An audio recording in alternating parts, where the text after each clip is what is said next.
When an immortal master of mankind enters a realm where magic flows like blood, even golden gods learn fear.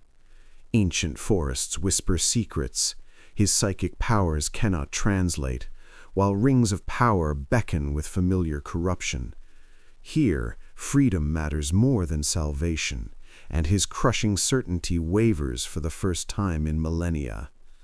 What happens when the Emperor's vision of order meets a world that chooses its own doom? The shadow of Barad-dûr stretched long across the plains of Gorgoroth, its baleful eye sweeping across the blackened landscape in ceaseless vigilance. Beneath the tower, armies of orcs and dark creatures gathered, their numbers swelling with each passing day as the power of Mordor grew.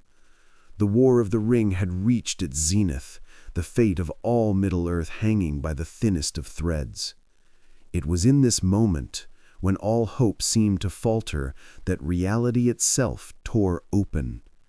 The breach appeared first as a shimmer in the air, a distortion that warped the light and bent the shadows unnaturally.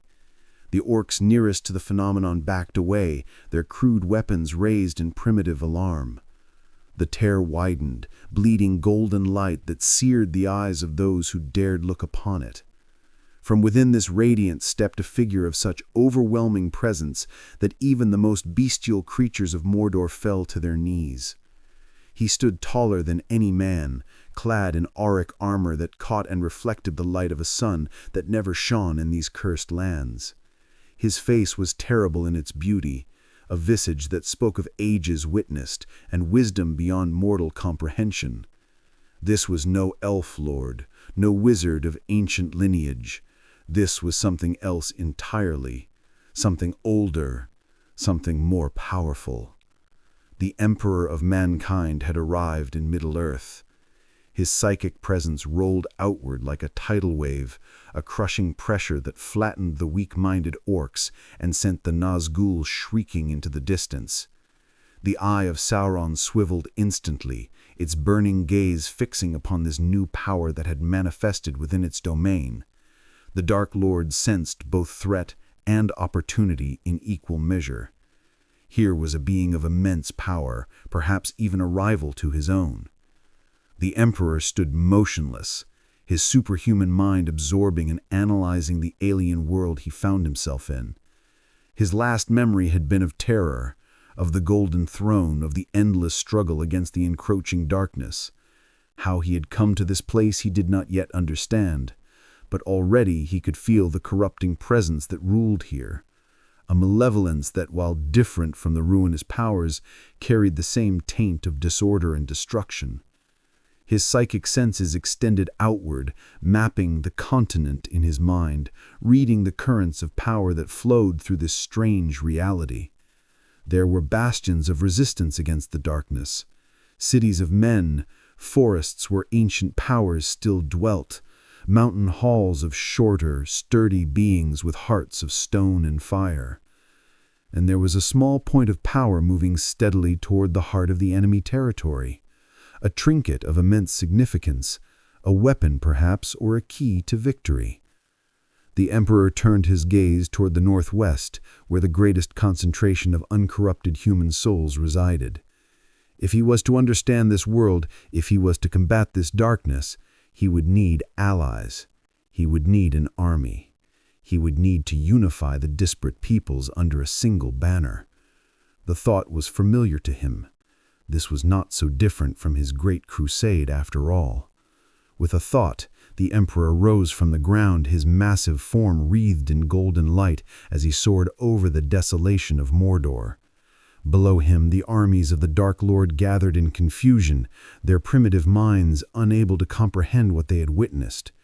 But Sauron understood. Another player had entered the game, one whose power rivaled even his own. The war for Middle-earth had taken an unexpected turn. The councils of the wise felt it first. In Rivendell, Elrond looked up from his scrolls, a cold shiver running down his immortal spine. In the forests of Lothlorien, Galadriel gazed into her mirror and saw blinding light that overwhelmed all other visions. In Isengard, the corrupted Saruman paused in his machinations, sensing a disturbance in the very fabric of magic that bound Middle-earth together. And in the white city of Minas Tirith, the steward Denethor felt a sudden pressure behind his eyes, a presence pushing against his thoughts that made him cry out and clutch his head. The soldiers of Gondor looked to their leader in alarm, but Denethor waved them away, struggling to his feet. "A new power awakens," he whispered, his eyes wide with a mixture of fear and desperate hope. "Neither shadow nor light, but something beyond both." The Emperor approached the great white city from the east, a golden comet against the darkening sky. The soldiers on the walls saw him first, a distant figure wreathed in unnatural light that approached with impossible speed. Horns sounded, bows were drawn, and the defenses of the last great stronghold of men were readied. Faramir, recently returned from the ruins of Osgiliath, climbed to the highest tier of the city with a spyglass in hand. What he saw through his lens made him lower the instrument in disbelief. "It is a man," he said to his companions, "or something in the shape of a man, but he flies without wings, and light surrounds him like a mantle." "Another wizard, perhaps," offered one of the older guards, "like Mithrandir or Saruman." Faramir shook his head. "No, this is something else entirely." The Emperor landed on the great stone outcropping that divided the city from the plains beyond. The guards at the gate raised their spears, their hands shaking, but their discipline holding. The towering figure before them radiated power beyond anything they had ever encountered.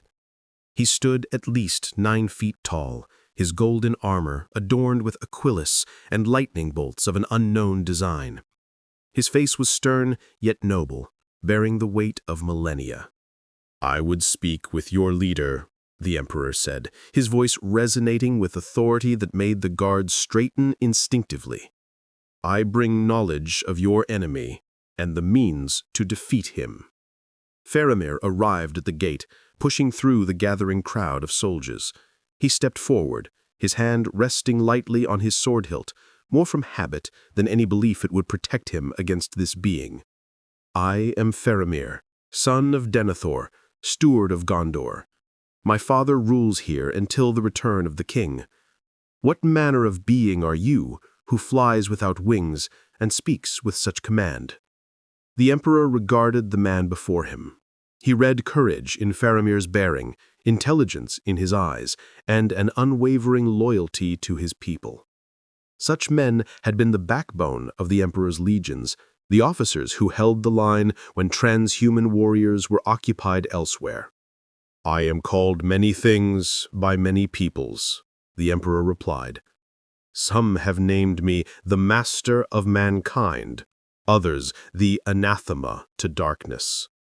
I come from a realm far beyond the borders of your world, brought here by forces I do not yet fully understand. But I recognize the shadow that threatens your lands. It is not unlike the enemies I have fought across countless stars." Faramir's brow furrowed. "You speak in riddles, stranger. But if you truly oppose the Dark Lord, you will find no shortage of allies in these halls. Come, I will take you to my father, though I warn you, he has grown suspicious of late, even of those who would help us."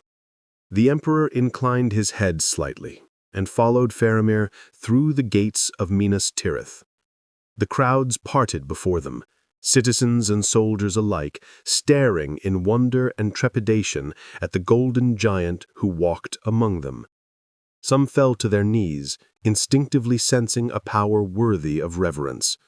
Others made warding signs, fearful of this unknown entity. The Emperor observed them all, reading their thoughts and emotions as easily as scrolls laid open before him. Fear, hope, desperation, wonder. These humans were not so different from those he had united on Terra and 1,000 worlds beyond. They needed leadership, vision, purpose. They needed the light of civilization to push back the encroaching darkness. In the highest circle of the city, they entered the White Tower where Denethor awaited them. The steward of Gondor sat upon his chair at the foot of the empty throne, his face drawn and haggard, dark circles beneath eyes that had seen too much. "So," Denethor said, his voice thin and bitter, "another power enters the field. First a wizard and a ranger claiming royal blood, now a giant in golden armor who flies like the eagles themselves. Tell me, what do you want from Gondor? What do you demand of a realm already stretched to breaking?" The Emperor stepped forward, his massive frame dwarfing the chamber designed for mortal men. "I demand nothing, Steward Denethor. I offer alliance against our common enemy. I have seen the darkness gathering in the east. I have felt the malice that directs it. Your world stands upon the precipice of annihilation or salvation. I have walked this path before on 1,000 worlds across 1,000,000 years. I know what must be done." "And what is that?" Denethor asked, leaning forward with narrowed eyes. "Unity," the Emperor replied. "The peoples of this world must stand as one. Men, the elder races in the forests, the mountain dwellers, all who would oppose the darkness must unite under a single banner, a single purpose. Divided, you will fall one by one. Together, there is hope." Denethor laughed, a harsh sound devoid of mirth. "You sound like Mithrandir. Always unity, always hope, even as the enemy grows stronger with each passing day. The elves retreat to their havens, preparing to abandon these shores. The dwarves hide in their mountains, and Rohan, our oldest ally, answers not our beacons of distress. Tell me, golden stranger, how would you unite those who have already chosen to stand apart?" The Emperor's expression remained impassive, but his voice carried a weight that made the very stones of the chamber resonate. "By giving them no choice. By showing them a vision of the future worth fighting for. By demonstrating power that cannot be ignored." Faramir stepped forward, concern etched across his features. "Father, perhaps we should listen. If this stranger can truly help us against Mordor—" "Silence," Denethor snapped. "I have had my fill of otherworldly advisors and prophecies. Gondor will stand or fall by the strength of its own men, not by the whims of wizards or golden giants." The Emperor studied Denethor carefully, his superhuman senses perceiving what others could not. The steward's mind was clouded, influenced by an external force. The same malevolent presence the Emperor had sensed from the east had touched this man, whispering despair and distrust into his dreams. "Your mind has been poisoned, Steward Denethor," the Emperor said flatly.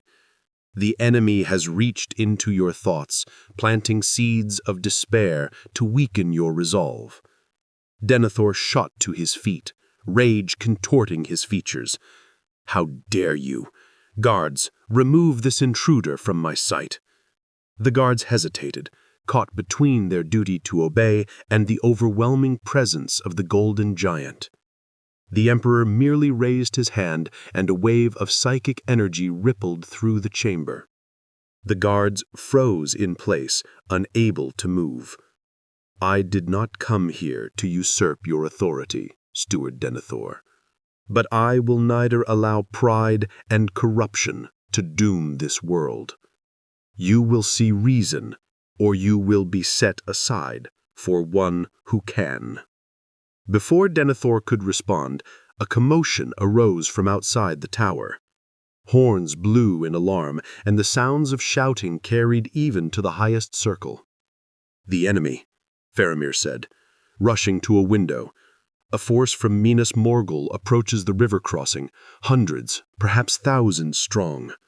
The Emperor turned his gaze eastward, his superhuman senses extended beyond the walls of the city, beyond the fields of Pelennor, to the force that approached.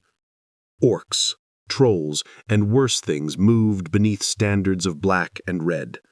At their head rode figures shrouded in darkness, emanating a cold malice that the Emperor recognized all too well.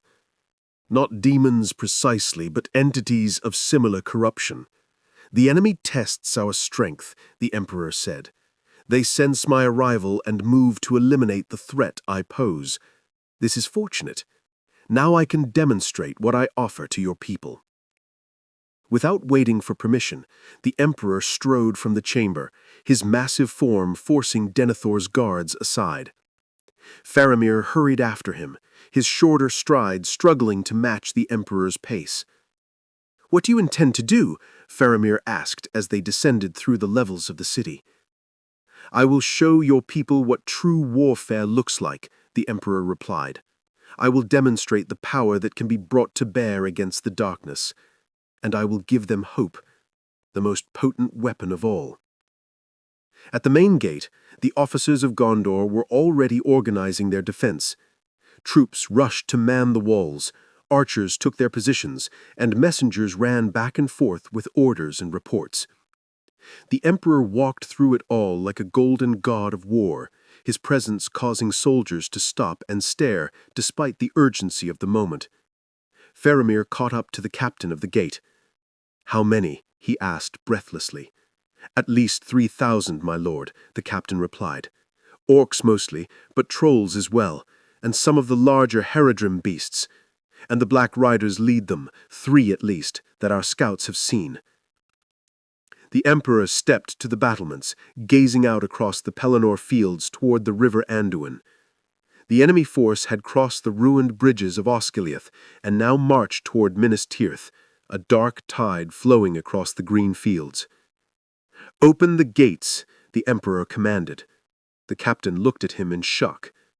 "My lord, with all due respect to whatever power you may possess, we cannot open our gates to such a force." "You misunderstand," the Emperor said, his voice level but brooking no argument. "I am not suggesting you sally forth. I alone will meet this threat." Faramir stared at the golden giant. "That is madness. No single warrior, no matter how powerful, could stand against such numbers." A slight smile, cold and confident, touched the Emperor's lips. "I am no mere warrior, son of Gondor. I have battled gods and monsters across the stars. These creatures of darkness are nothing I have not faced 1,000 times before. Open the gates, and bear witness to what mankind can become when guided by my hand." There was something in his voice, a certainty beyond arrogance, a power beyond mortal understanding that made Faramir nod to the captain. "Do as he says. Open the gates, but be ready to close them at my command." With reluctance, the massive gates of Minas Tirith swung open. The Emperor stepped through them, a solitary figure in gold facing the approaching army of darkness. Behind him, the soldiers of Gondor watched from the walls, their faces a mixture of disbelief and desperate hope. The Emperor stood alone on the field, the White City at his back, the forces of Mordor before him. He reached to his side and drew forth a massive blade that had not been visible a moment before, a sword of incredible craftsmanship that burst into flames as it left its scabbard. The fire that ran along its edge was no natural flame, but the manifestation of the Emperor's own psychic might, a physical representation of his indomitable will. The approaching army slowed as they beheld the solitary figure that opposed them, uncertainty rippling through their ranks. But their leaders, the Nazgul, upon their fell beasts, drove them onward with supernatural terror and malice. The Emperor raised his burning blade, and golden light began to emanate from his entire being. It spread outward like the dawn, illuminating the field and causing the creatures of darkness to shrink back in pain and fear. This light was anathema to them, a burning purity that seared their corrupted souls. "Let them witness," the Emperor said, his voice carrying to the walls behind him, What awaits mankind when united under my guidance? Let them see the potential that sleeps within every human soul." Then he moved. To the watching soldiers of Gondor, it seemed as if the golden giant simply vanished, only to reappear in the midst of the enemy ranks.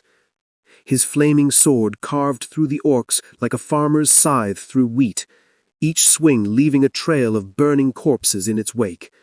He moved with a speed impossible for his massive frame, a blur of gold and fire that cut a swathe of destruction through the heart of the enemy formation. The orcs broke against him like water against stone, their crude weapons shattering on his orcic armor, their bodies tossed aside with casual strength. The trolls fared no better, their thick hides providing no protection against the Emperor's burning blade. One massive creature swung a tree trunk as a club, only for the Emperor to catch it one-handed, wrench it away, and drive it through the troll's chest like a spear. From the walls, the men of Gondor watched in stunned silence as a single warrior decimated an army that would have tested their entire garrison. Some fell to their knees in prayer, believing they witnessed the return of a god to Middle-earth.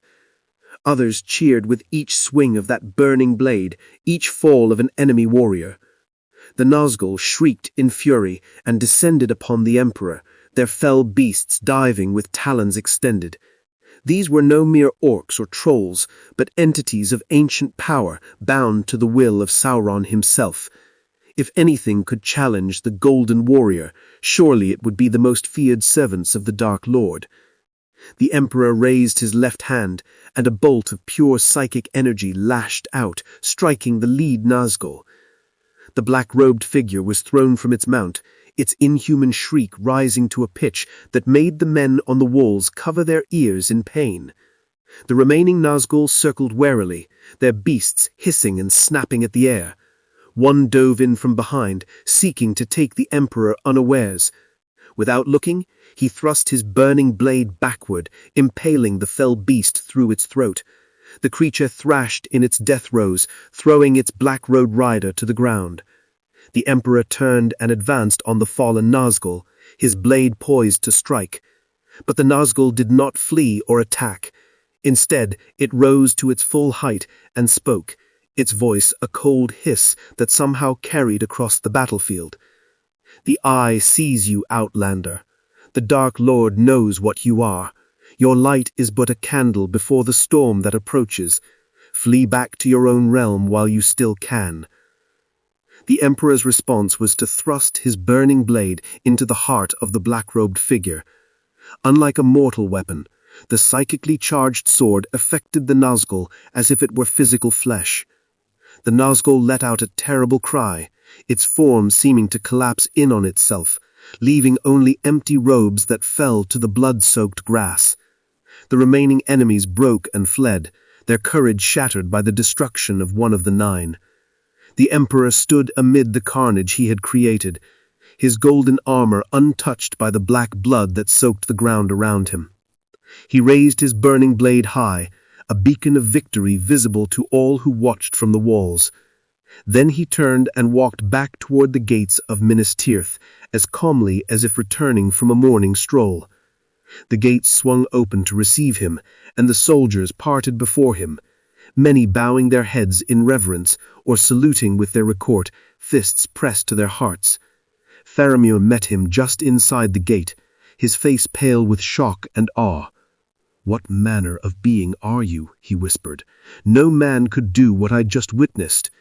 The Emperor sheathed his blade, the flames dying as it returned to whatever dimensional pocket had held it before. "I am what mankind can become, given time and proper guidance."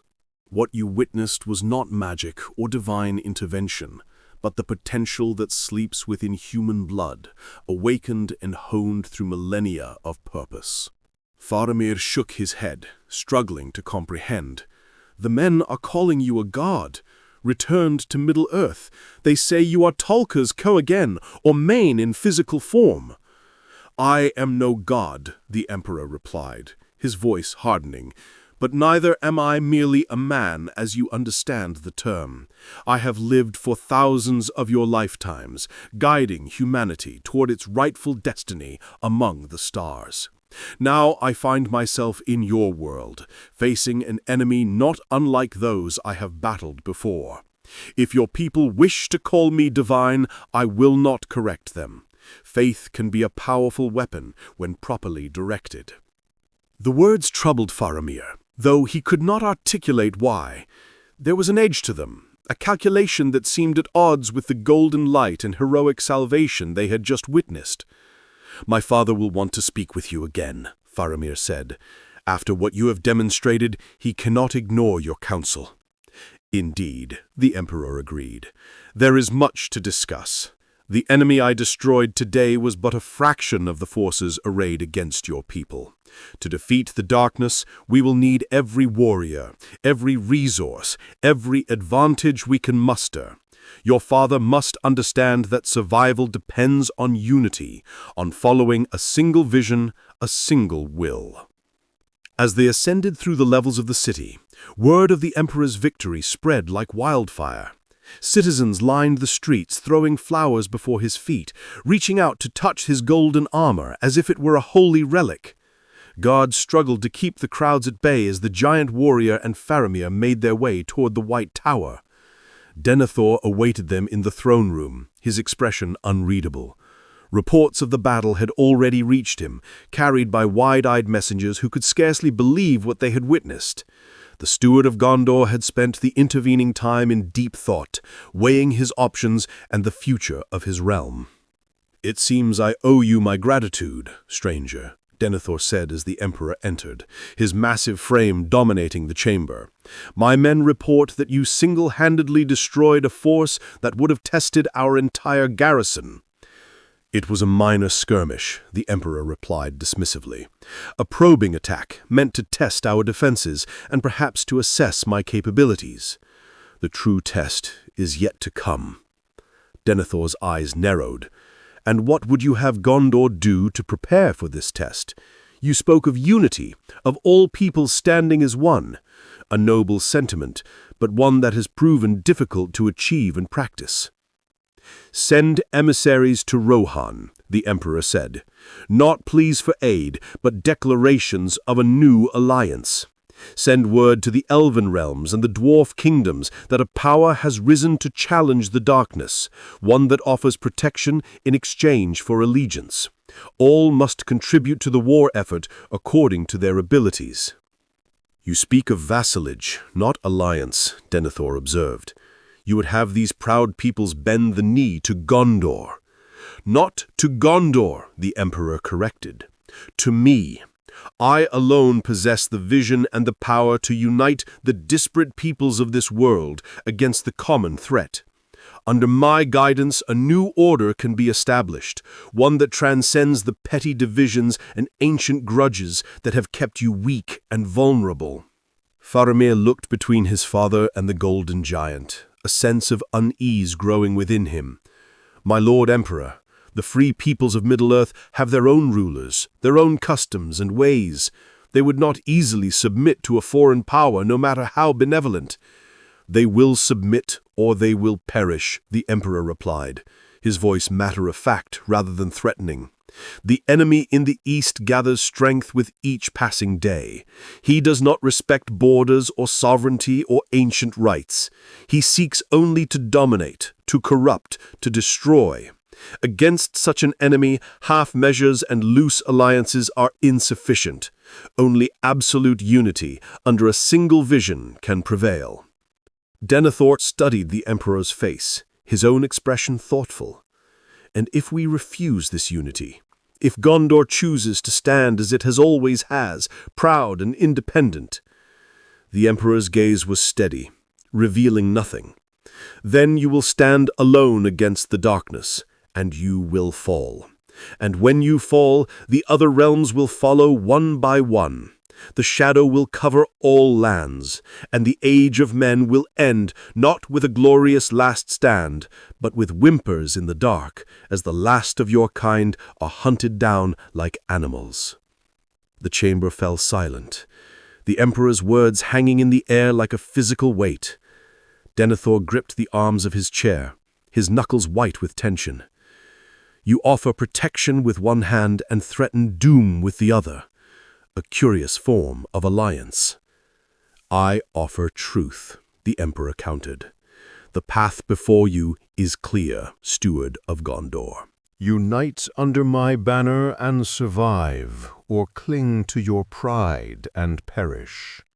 The choice is yours, but know that I will proceed with or without Gondor's blessing. There are other powers in this land who may prove more receptive to reason. Before Denethor could respond, the doors to the chamber burst open and a guard rushed in, his face pale with urgency. "My Lord Steward," he gasped, bowing hurriedly. "Riders approach from the north. They bear the white standard of the wizard Gandalf, and with him rides a man who claims to be the heir of Isildur, the rightful king of Gondor." Denethor's face darkened with anger and something like fear. So, the wizard makes his move at last, bringing his puppet king to claim my throne. The Emperor turned his gaze northward, his superhuman senses extending beyond the walls of the city to perceive the approaching riders. Among them was a presence that caught his attention immediately, a power different from his own, but significant nonetheless. A being of considerable age and knowledge, wrapped in the guise of an old man. "This wizard," the Emperor said, "what manner of being is he?" Faramir answered, his voice respectful. "Gandalf the White, once called Gandalf the Grey, before he fell, battling a great evil, and returned to us. He is counted among the Istari, emissaries of the Valar from beyond the Western Sea. He has been a friend to Gondor and all free peoples for longer than any living man can remember." The Emperor processed this information swiftly. "And this heir of Isildur, what do you know of him?" "Little," Faramir admitted. "He is called Aragorn, raised among the elves of Rivendell, and long a captain of the Rangers of the North. My brother Boromir met him at the Council of Elrond before his death. He spoke of a stern man, noble of bearing, yet reluctant to claim his birthright." "How convenient that he chooses to claim it now," Denethor muttered, "when Gondor is at its most vulnerable.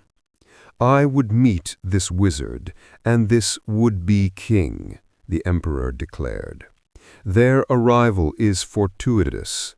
If they truly oppose the darkness, as you say, they will be valuable allies in the coming conflict." Denethor laughed bitterly. "Allies or subjects to your new order? You spoke of all bending the knee to you, stranger. Would you have a king kneel before another king?" The Emperor's expression remained impassive. "Titles mean nothing in the face of necessity. If this Aragorn truly cares for the people he would rule, he will see the wisdom in my words. As for the wizard, I have encountered many beings of unusual power in my long existence. We shall see if this Gandalf possesses the vision to grasp what must be done." The riders approached the gates of Minas Tirith, a small company of perhaps 20 men.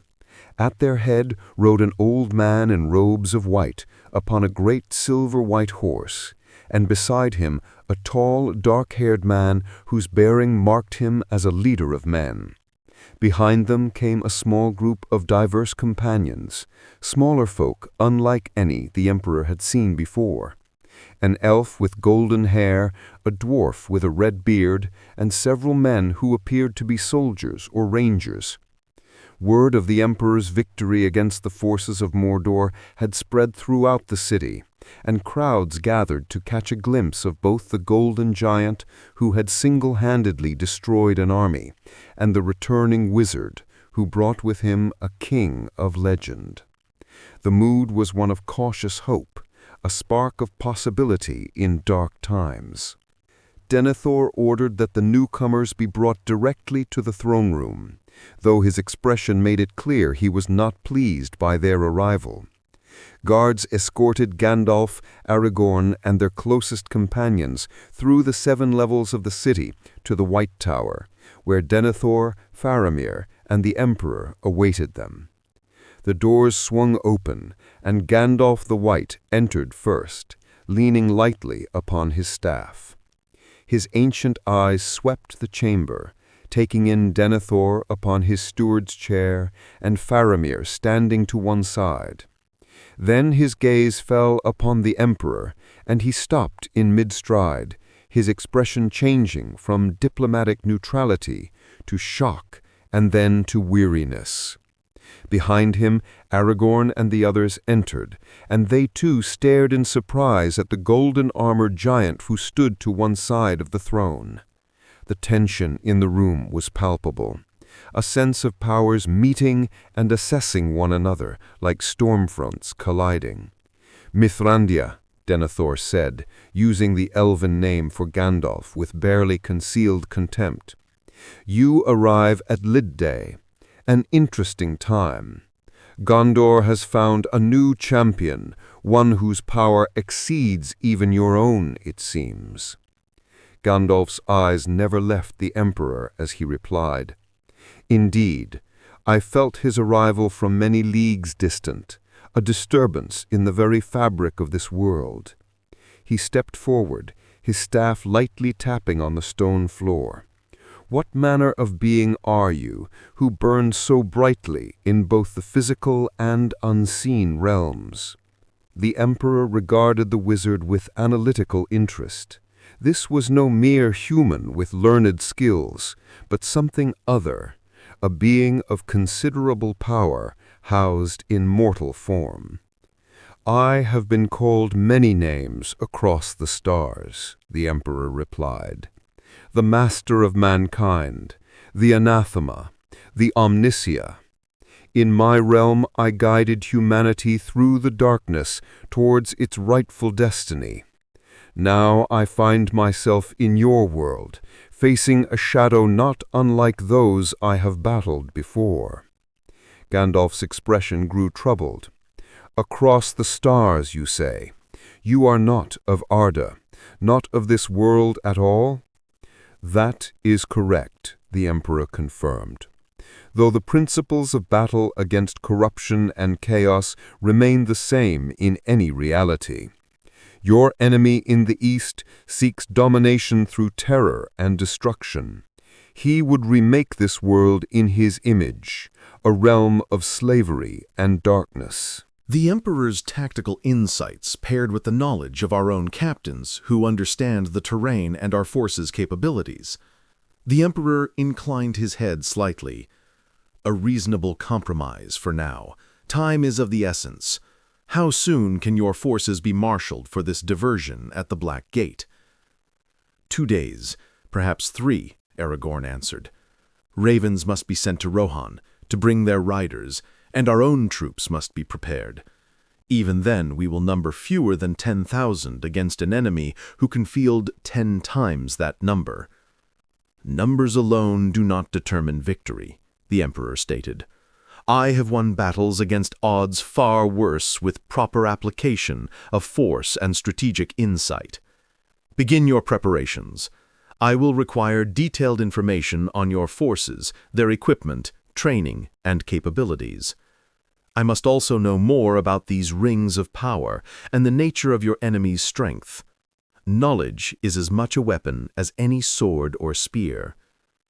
Gandalf's expression remained troubled, but he nodded in agreement. You shall have what information we can provide. But heed this warning, stranger from the stars. We fight not merely for survival, but for a world worth living in afterward. If in defeating Sauron we become like him, then our victory is hollow indeed. The Emperor's gaze was steady, revealing nothing of his thoughts. I have guided humanity through existential threats across thousands of years, wizard.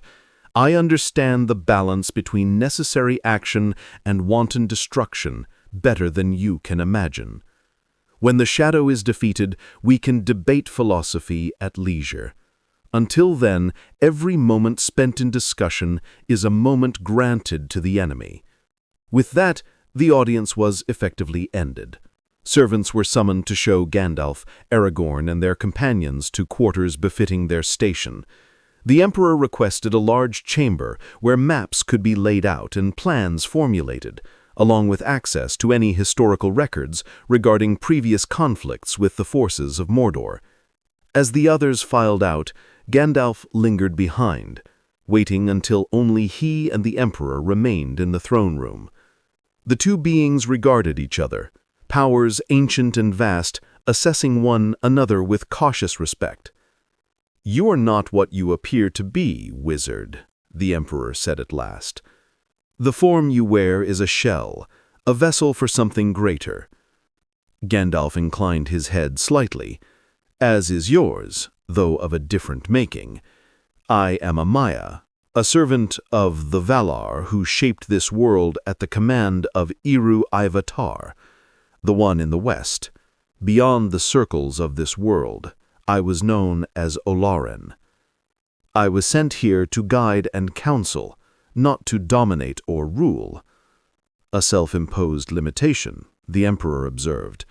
"You restrain your power rather than use it to its full potential." "Wisdom often lies in restraint," Gandalf replied. "Power unleashed without thought to consequence brings ruin as often as salvation. I sense great purpose in you, stranger, great conviction in the rightness of your path, but I warn you, the road to darkness is often paved with the noblest of intentions." The Emperor's expression hardened. "I have walked the path of necessity for longer than your civilization has existed, wizard. I have made sacrifices you cannot comprehend to preserve humanity against forces that would devour it body and soul. I need no lectures on the burden of power from one who chooses to present himself as a frail old man rather than the immortal being he truly is." Gandalf's eyes flashed, and for a moment his form seemed to grow taller, a hint of his true nature shining through the mortal disguise. "And that is precisely what concerns me. You see restraint as weakness, compromise as failure. Such certainty is dangerous, especially in one with your capacity for destruction. We shall see whose approach better serves the people of this world when the enemy is at the gates," the Emperor replied dismissively. "Until then, I suggest you focus your energies on preparing for the coming battle, rather than questioning the methods of one who has fought and won wars on a scale you cannot imagine." Gandalf sighed, his form returning to that of the aged man in white robes. "Very well. We shall work together against the common foe. But know this, Emperor of mankind, I will be watching you closely. Should your actions threaten the future of Middle-earth as surely as Sauron's would, you will find that I am not the only power in this world capable of opposing your will." With that, the wizard turned and left the chamber, his white robes sweeping behind him like the wings of some great bird. The Emperor remained alone, his superhuman mind already formulating strategies and contingencies, mapping out the path to victory against the darkness that threatened this strange new world. And beyond that, the path to a new imperium of man, united under his guidance, and lightened by his vision, one world among many, perhaps, but a beginning nonetheless. The Great Crusade would continue, albeit on an unexpected frontier. The following days were a flurry of activity as the armies of the West prepared for their desperate gambit at the Black Gate of Mordor. The Fed Emperor moved through it all with purpose and authority, reviewing troop dispositions, inspecting equipment, and absorbing every scrap of information about the enemy and the geography of the coming battlefield. His superhuman presence had a profound effect on the soldiers of Gondor and their allies. Some regarded him with religious awe, whispering that Eru had sent a divine champion to aid them in their darkest hour. Others viewed him with a mixture of hope and unease, sensing that his vision for Middle-earth might not align with the world they had known. The Emperor allowed these rumors to spread unchecked. Faith could be a powerful motivating force when properly directed, and these men would need every advantage, psychological and otherwise, in the battle to come. On the eve of their departure, as the combined armies of Gondor and Rohan made their final preparations, the Fed Emperor stood atop the walls of Minas Tirith, gazing eastward towards the shadowed mountains of Mordor. He sensed a presence approaching behind him and spoke without turning. "You have questions, son of Gondor." Faramir stepped up beside the golden giant, his expression troubled. "Many, my Lord Emperor, though I know this is not the time for philosophical debates." "Speak your mind," the Emperor said. "A commander should understand the concerns of those who follow him." Faramir hesitated, choosing his words carefully. "The men speak of what will come after, should we achieve victory. They speak of a new age under your guidance, a golden era of mankind united against all threats. And this troubles you," the Emperor observed. "You wonder if such unity comes at a too high a price. The free peoples of Middle-earth have their own ways, their own traditions." Faramir said, "The elves remember the days before days, when the world was young. The dwarves keep the ancient crafts of their fathers." And men, for all our weaknesses, value our ability to choose our own path for good or ill. Choice is an unquote illusion when the options are constrained by ignorance, the Emperor replied. Your people make decisions based on limited information, guided by superstition and tradition, rather than reason and vision. What I offer is not the elimination of choice, but its elevation. United under a single purpose, guided by a single will, humanity can achieve heights undreamed of in your limited histories. Faramir frowned, unsatisfied. Gandalf speaks differently. He says that it is in our very freedom to choose, even to choose poorly, that our dignity as thinking beings resides. That without such freedom we become mere tools, no matter how benevolent the hand that wields us. The Emperor turned his gaze fully upon Faramir, his ancient eyes boring into the man's soul. The wizard speaks from a position of privilege. He and his kind observe and nudge, never taking full responsibility for the outcomes of their guidance. I have seen countless human civilizations rise and fall, each believing they were unique, each making the same mistakes that doomed their predecessors. The cycle must be broken if humanity is to survive the darkness that eternally threatens it. And you would break it by taking all decisions unto yourself, Faramir concluded, by becoming, in essence, the father to an entire race of children who need never grow up. The Emperor's expression remained impassive, but his voice carried a weight of ages. I have lived for over 30,000 years, son of Gondor. I have watched empires crumble, seen wonders beyond your comprehension, and witnessed atrocities that would shatter your sanity. Throughout it all, the pattern remains the same. Left to their own devices, humans invariably succumb to their baser instincts, to superstition, to chaos. Only through unity of purpose, only through submission to a greater vision can mankind achieve its true potential. Faramir fell silent, recognizing that he could not win this debate against a being of such age and conviction. Yet the unease remained, a sense that, for all his power and wisdom, the Emperor's vision lacked something essential to what made life worth living. We shall see what the coming days bring, Faramir said at last. For now, our focus must be on survival against the enemy at our gates. The Emperor inclined his head slightly. On that, at least, we are in complete agreement. As dawn broke the following morning, the armies of the West marched from Minas Tirith, a force of some 7,000 men comprising the best warriors of Gondor and Rohan. At their head rode Aragorn, now openly bearing the ancient symbols of his kingship. The sword Anduril, reforged from the shards of Narsil, and the standard of the white tree unfurled in the morning breeze. Beside him rode Gandalf, upon Shadowfax, the wizard's expression grave, as he contemplated the desperate gamble upon which they had staked the future of Middle-earth. And with them, towering above even the tallest men of Gondor, marched the Emperor, his golden armor catching the light of the rising sun, a beacon of both hope and terrible purpose. The journey to the Black Gate would take several days, each bringing them closer to the heart of the enemy's power. The Emperor used this time to continue refining his understanding of Middle-earth's conflicts and the nature of the power they opposed. He spoke at length with Gandalf, Aragorn, and others who had direct experience with Sauron's forces, extracting every detail that might prove useful in the coming battle.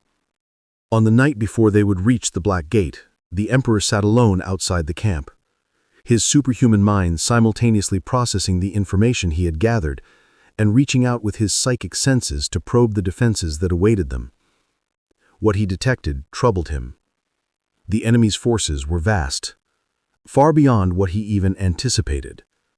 Moreover, the malevolent intelligence that directed them was ancient and cunning, a being of considerable power bound to the very fabric of this reality. "You sense him, don't you?" Gandalf's voice came from behind him. "Sauron's attention is fixed upon us now, drawn by your presence as much as by our approach." The Emperor did not turn. "He is stronger than I initially believed. A fragment of something greater, perhaps, but still possessed of enormous power within this realm. His connection to the ring is both his greatest strength and his most critical vulnerability." Gandalf seated himself nearby, his staff laid across his knees. The ring was his attempt to extend his domination to all the free peoples of Middle-earth. Into it, he poured much of his native power and malice, making it a channel through which he could corrupt and control the bearers of the lesser rings. An extension of will across space, the Emperor mused, not unlike certain technologies and psychic techniques I have encountered before. But this binding works both ways. Destroy the ring, and the feedback would be catastrophic for its creator. "That is our hope," Gandalf agreed. "Though the path to Mount Doom grows more perilous with each passing hour, Frodo bears a burden no one should have to carry, and the ring's influence grows stronger the closer it comes to its master." The Emperor's eyes narrowed slightly. "This ring, it tempts with promises of power, does it not?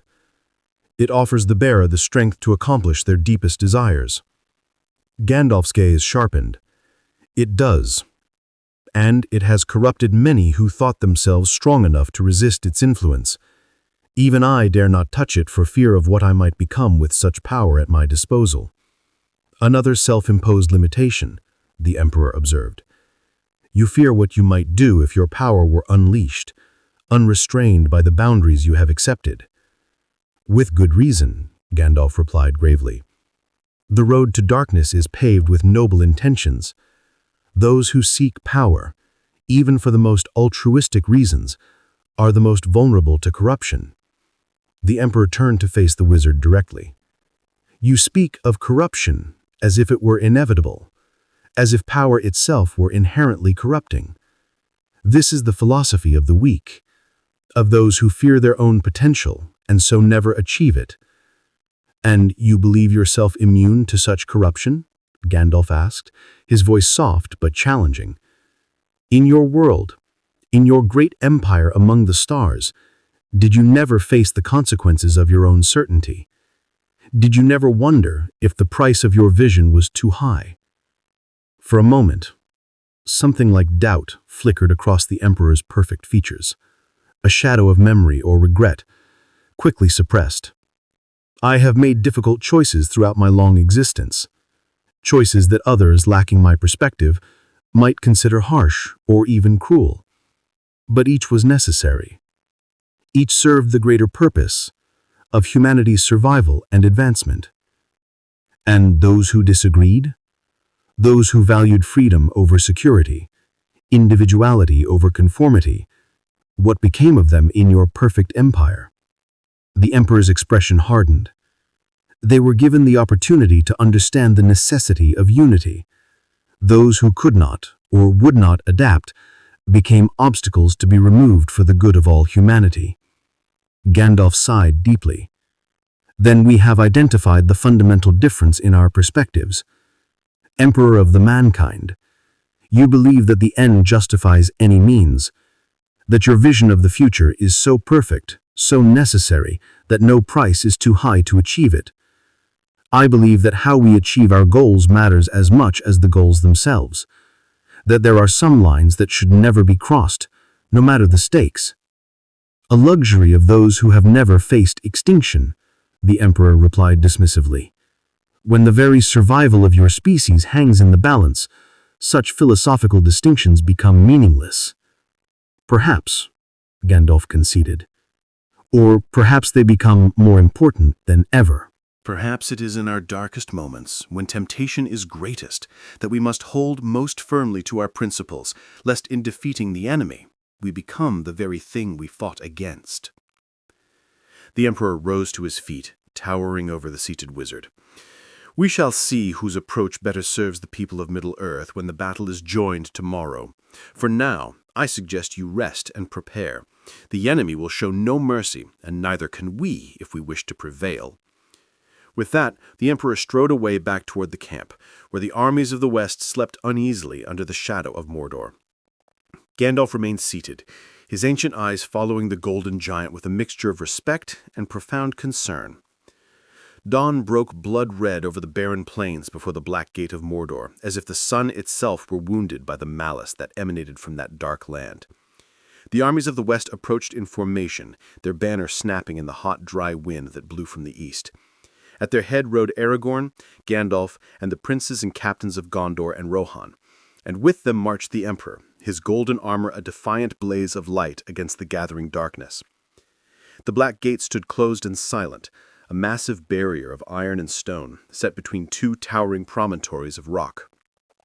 No movement could be seen upon its battlements, no sign that their approach had been detected, though all knew that the eye of Sauron missed nothing that moved within sight of his realm. The Emperor surveyed the terrain with his superhuman senses, noting defensive positions, lines of retreat, and the most advantageous ground for the coming battle. His mind calculated probabilities, anticipated enemy movements, and formulated contingencies with the cold efficiency of a tactical cogitator. "Form up as planned," he commanded, his voice carrying across the assembled forces without need for messengers. "Cavalry on the flanks, infantry in defensive formations, archers to the rear until the enemy commits their main force. Remember your training and hold the line at all costs."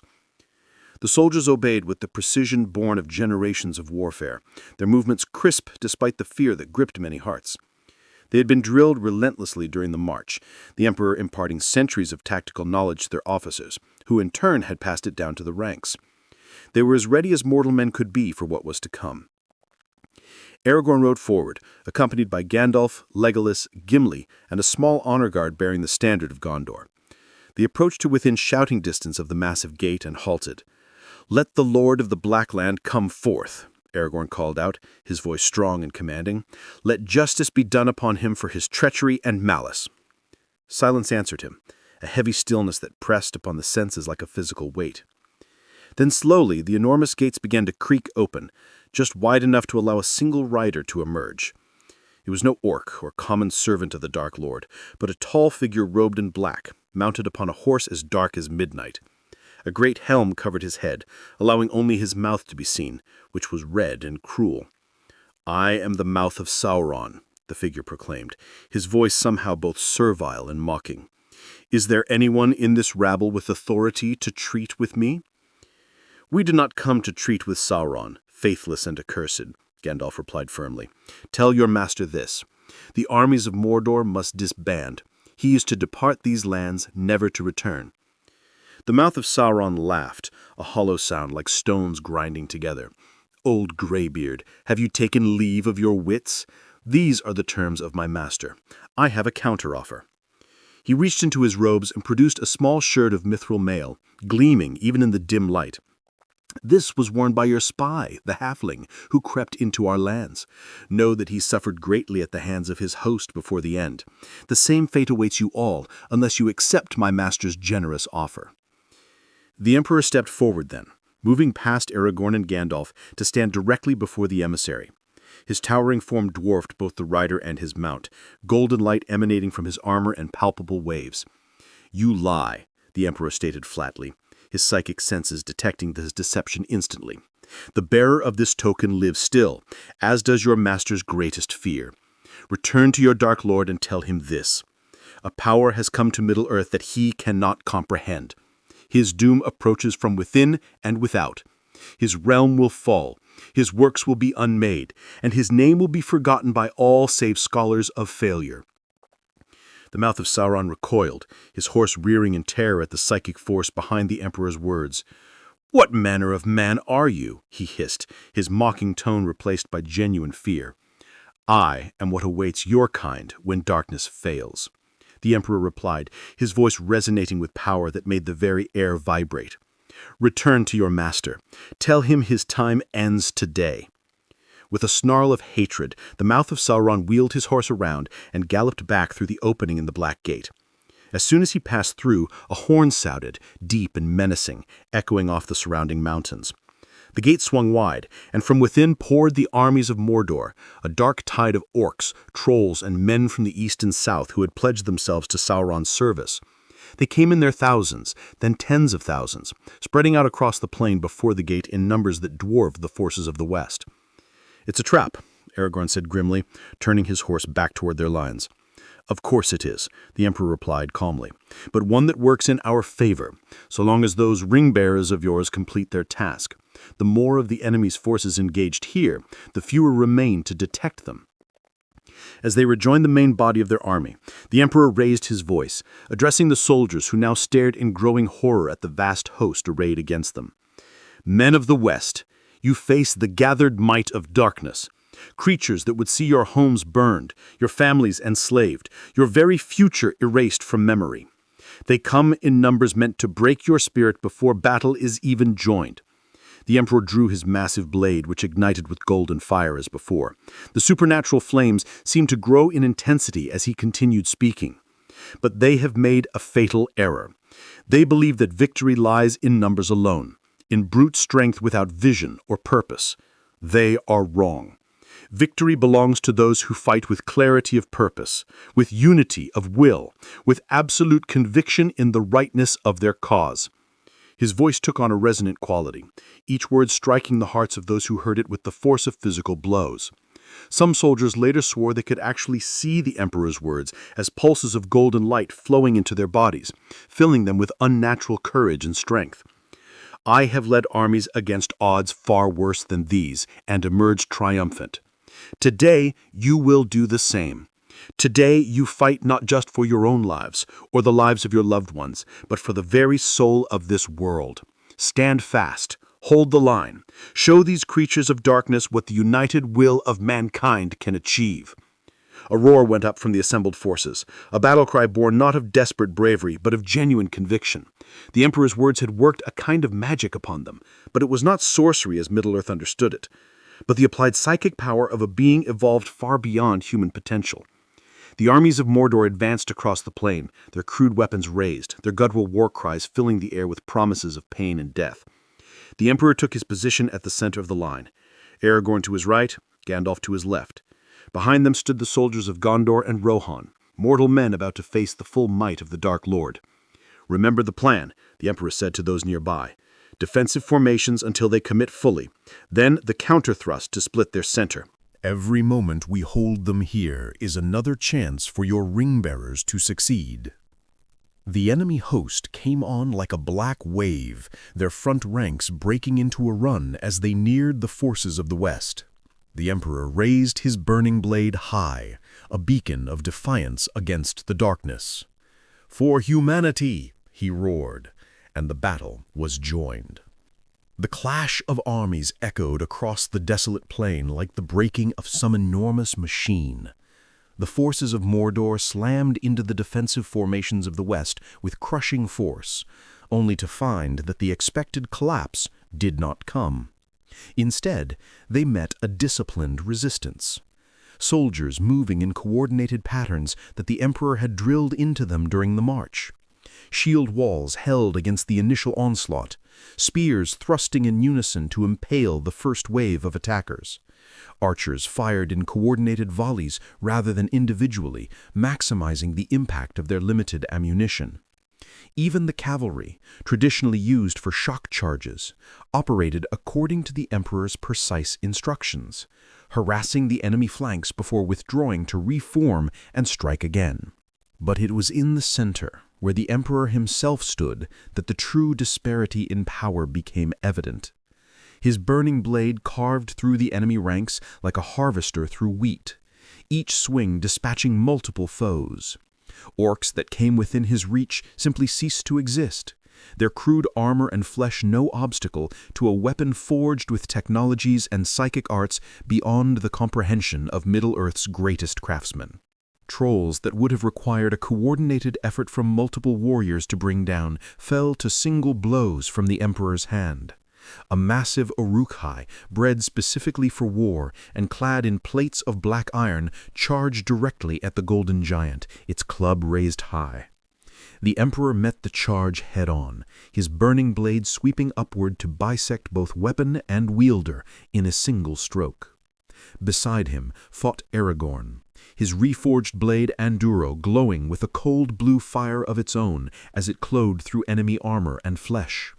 Gandalf wielded his staff and sword in concert, light blazing from both as he faced down the creatures of shadow. Together with the Emperor, they formed the immovable center around which the battle turned, a nexus of power that the forces of Mordor broke against like waves upon a cliff. For a time, it seemed as if the desperate plan might succeed. Despite being outnumbered many times over, the armies of the West held their ground, their formations maintaining cohesion under the Emperor's guidance. His transhuman voice cut through the chaos of battle, issuing commands that were relayed down the line, adjusting their defense to counter each new enemy maneuver before it fully developed. But the advantage of numbers could not be denied forever. Gradually, the pressure of the enemy's assault began to tell. Gaps appeared in the defensive lines as men fell. Exhaustion set in as the battle stretched from minutes to hours, and ammunition for bows and spears ran low. The Emperor sensed the turning tide and adapted his strategy accordingly. "Form the circle," he commanded, his voice carrying above the din of battle. "Concentric defensive rings, archers in the center. We hold until the task is complete." The forces of the West began to contract, forming a defensive circle with the Emperor, Aragorn, and Gandalf at its heart. It was a formation designed to maximize their remaining strength, to ensure that every soldier stood shoulder to shoulder with his comrades, that no man faced the enemy alone. From atop a nearby rise, the mouth of Sauron watched the battle unfold, his initial confidence giving way to confusion, and then to concern. The rabble of men should have broken long ago, should have scattered before the might of Mordor like leaves in a storm.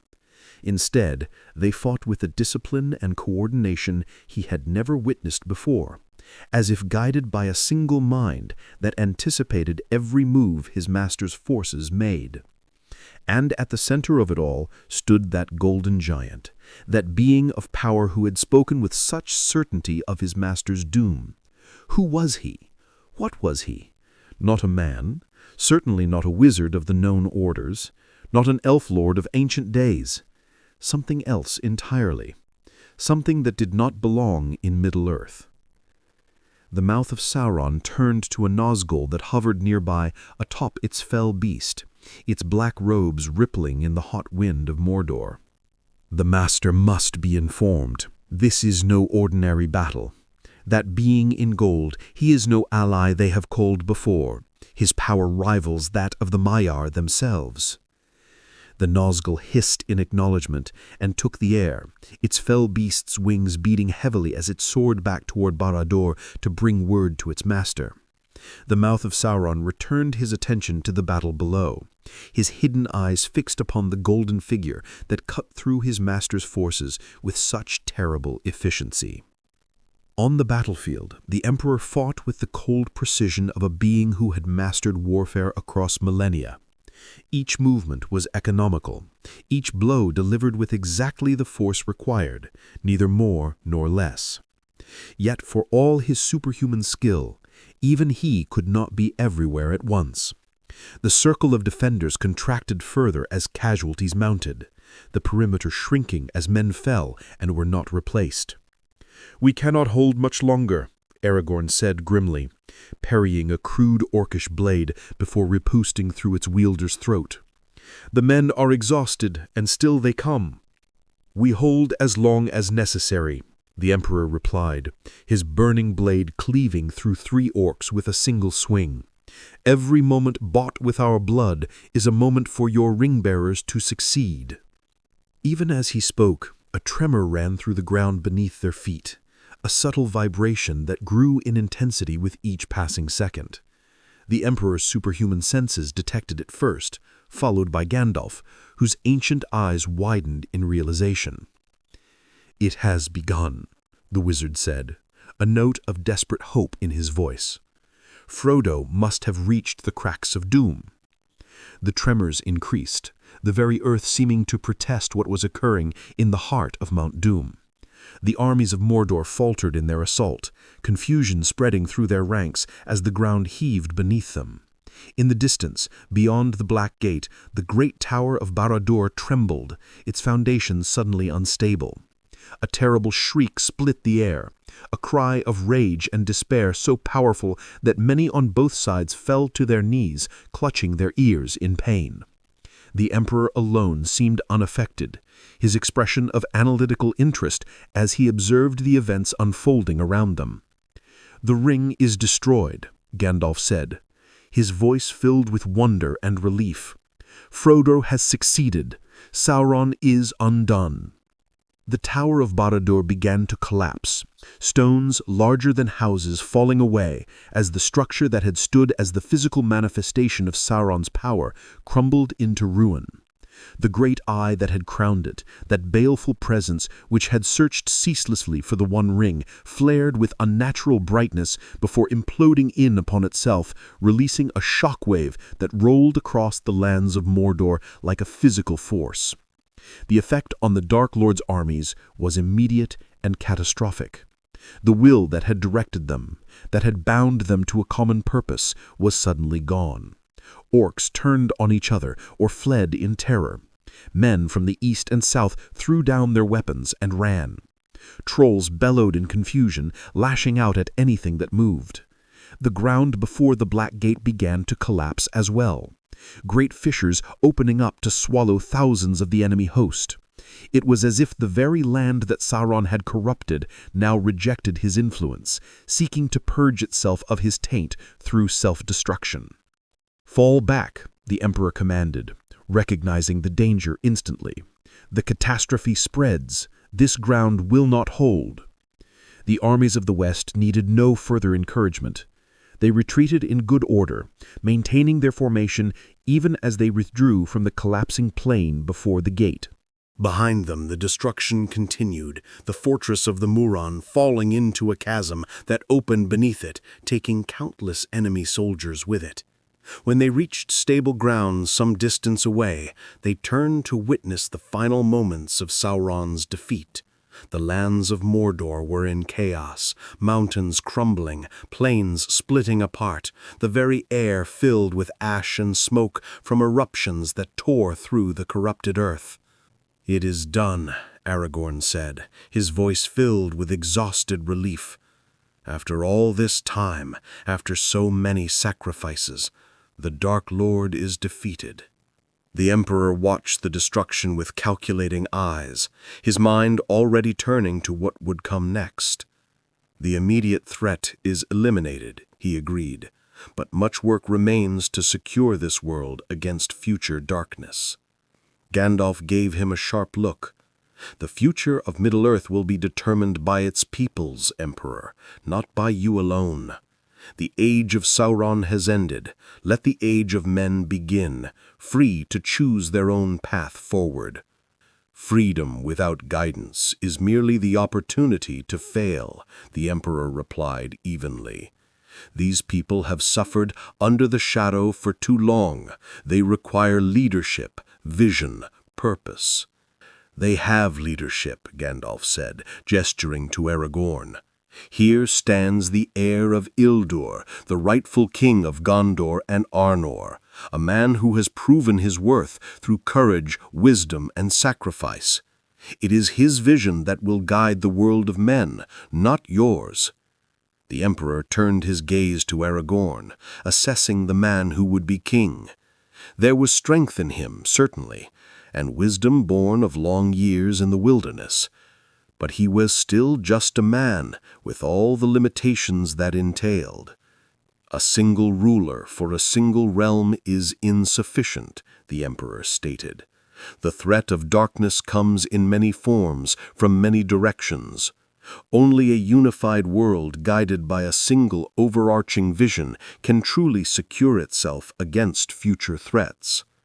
And you would provide this vision, Aragorn said, his tone making it a statement rather than a question. I have done so before, across 1,000 worlds, the Emperor confirmed. The principles remain the same, regardless of the specific circumstances. Unity, purpose, progress, unhindered by superstition or tradition. These are the foundations upon which a secure future must be built. Gandalf shook his head, his expression troubled. You speak of an imperium, not an alliance. Of subjects, not allies. This is not what we fought for, Emperor, not what so many died to achieve. They died to defeat the immediate threat, the Emperor corrected, as soldiers have always done. It falls to leaders to ensure those deaths have meaning beyond the moment, to build something lasting from their sacrifice. The tension between them was palpable. Two fundamentally opposing visions for the future clashing. Even as the ruins of the old enemy smoldered in the distance around them, the soldiers of Gondor and Rohan looked on in confusion and growing unease, sensing that victory might give way to a new conflict, one not of swords, but of ideals. It was Aragorn who broke the impasse, stepping between the wizard and the golden giant. This is neither the time nor the place for such debates, he said firmly.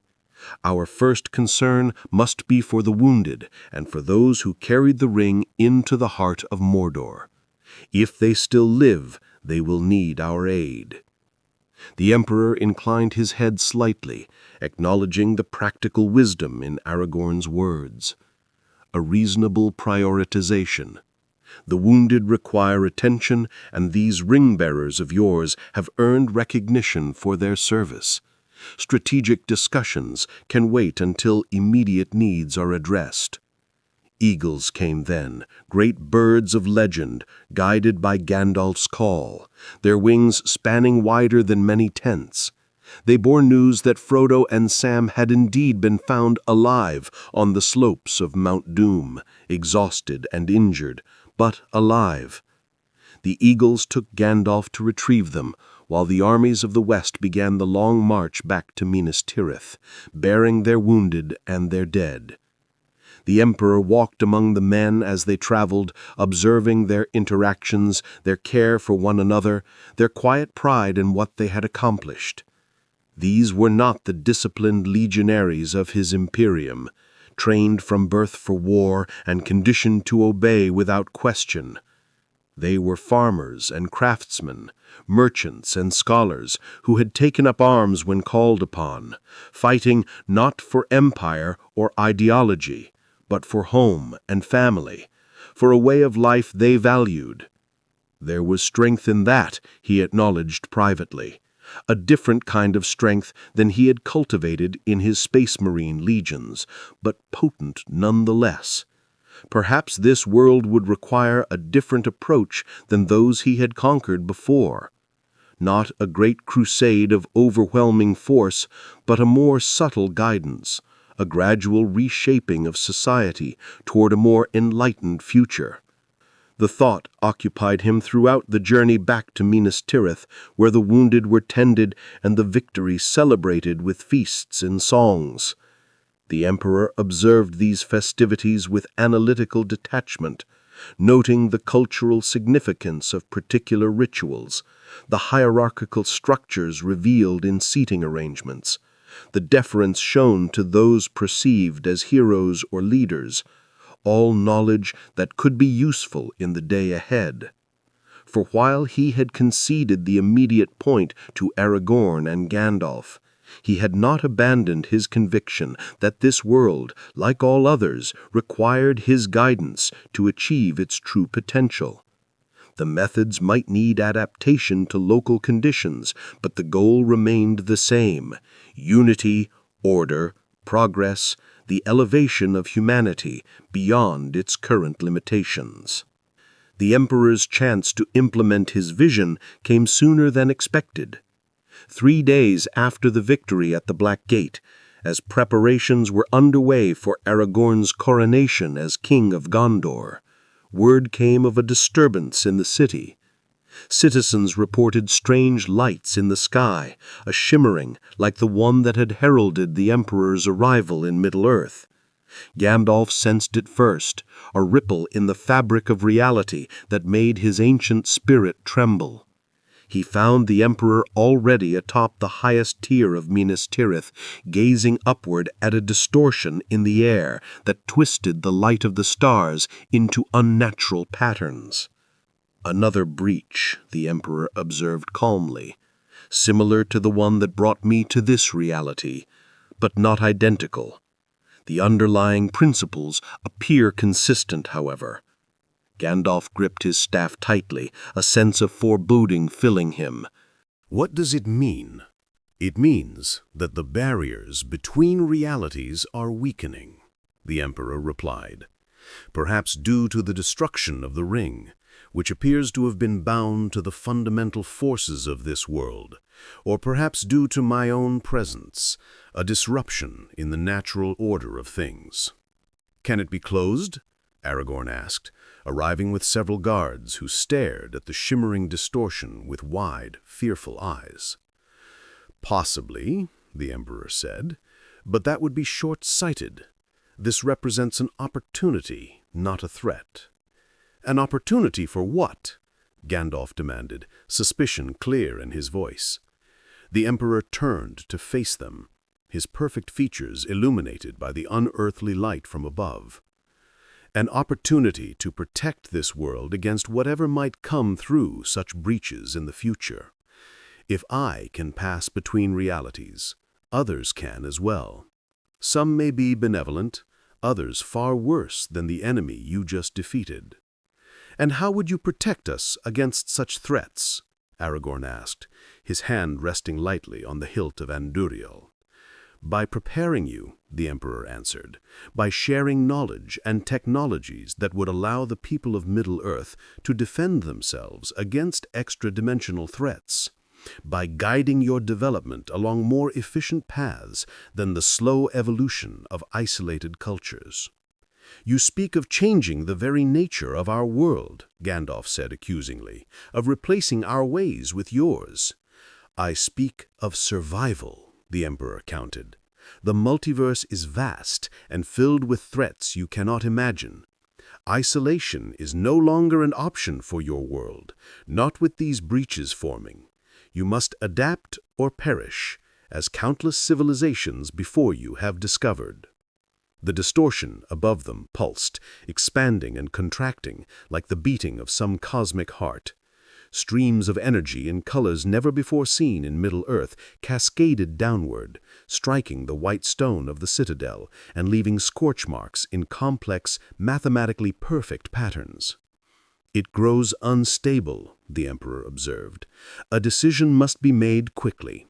Allow me to secure your world against external threats, or face whatever comes through that breach unprepared."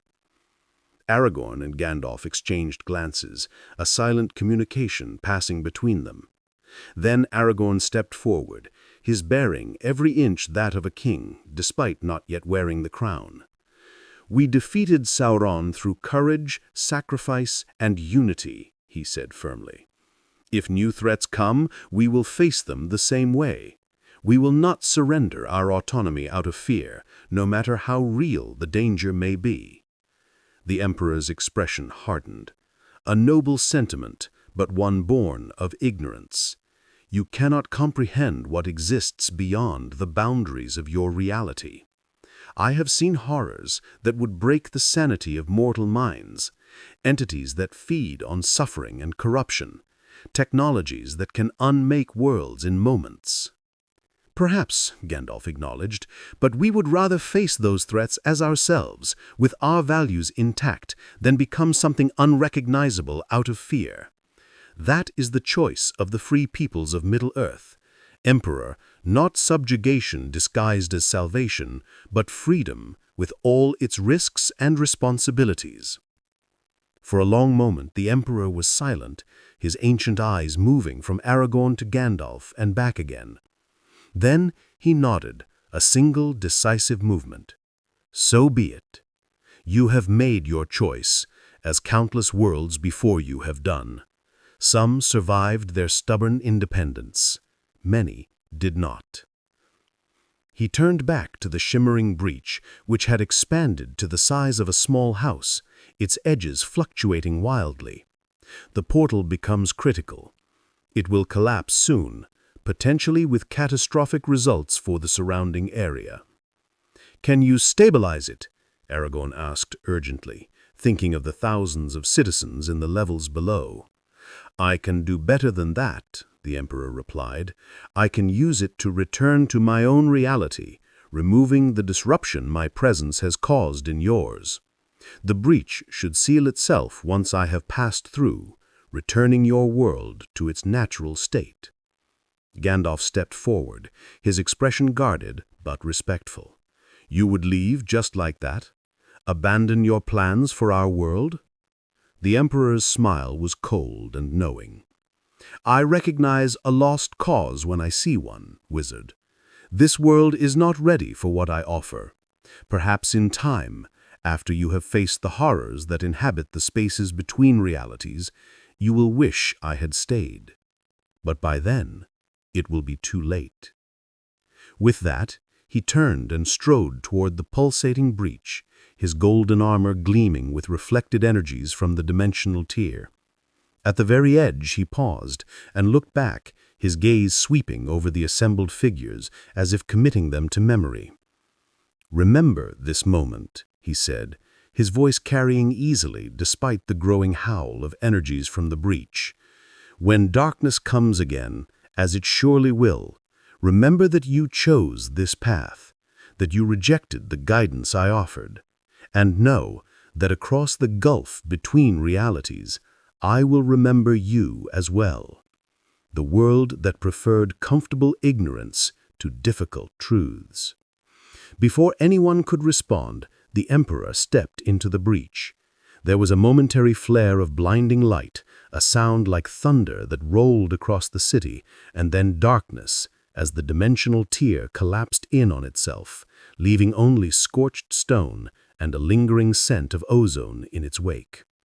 Silence fell across the highest tier of Minas Tirith, broken only by the distant sounds of the city below and the soft whisper of the night breeze.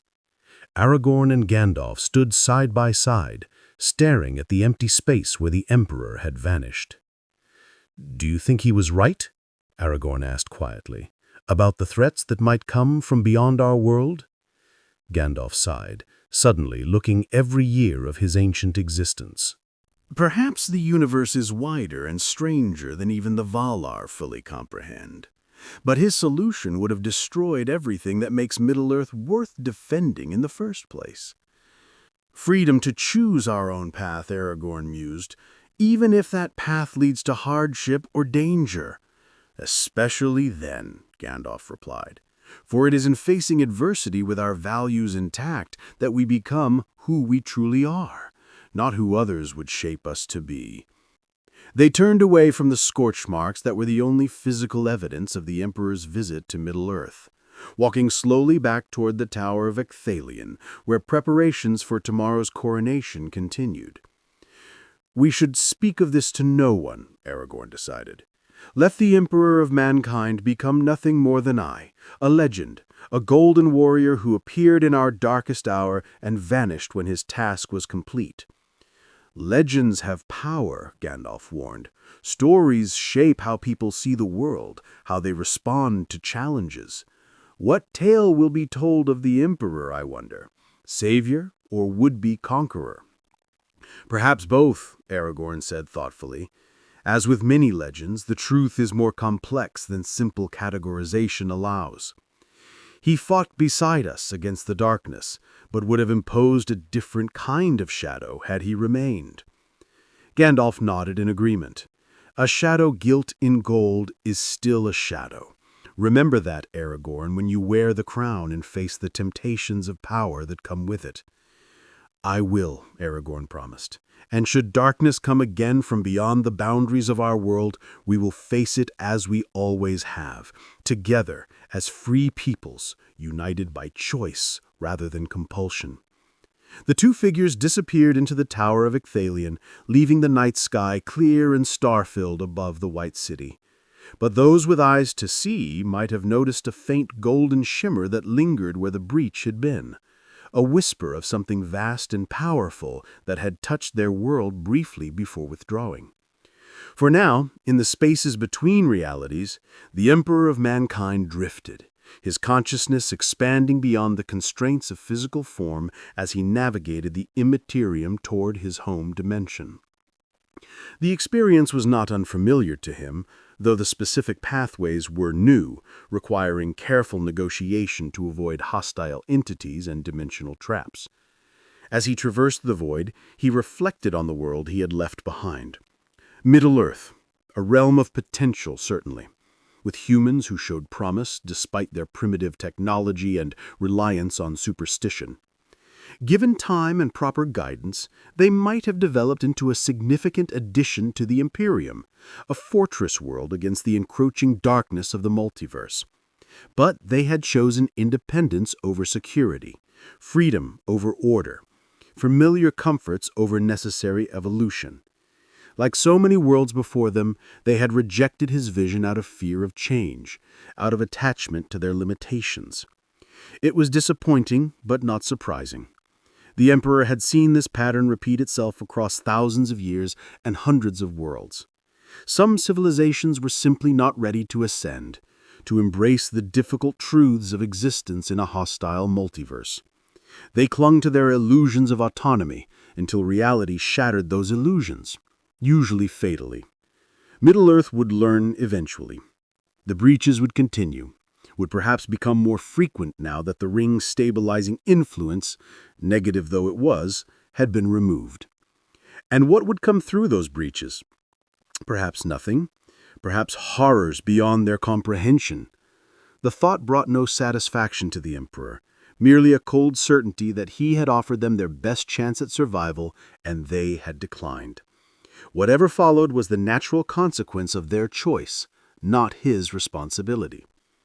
As he neared the familiar resonances of his home reality, the Emperor's consciousness began to consolidate, preparing to re-enter the physical form that awaited him on the Golden Throne. The Empyrean of man needed his guidance now more than ever, with threats gathering on all sides and corruption seeping in from the Immaterium. Middle-earth would have to fend for itself. Perhaps if they survived what was coming, he would visit them in a few centuries when hard experience had taught them the true cost of freedom without guidance. Until then, the Great Crusade continued.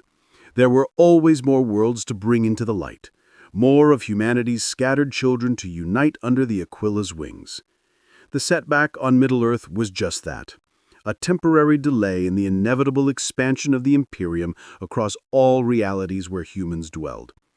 For the Emperor of mankind, the work of salvation never ended.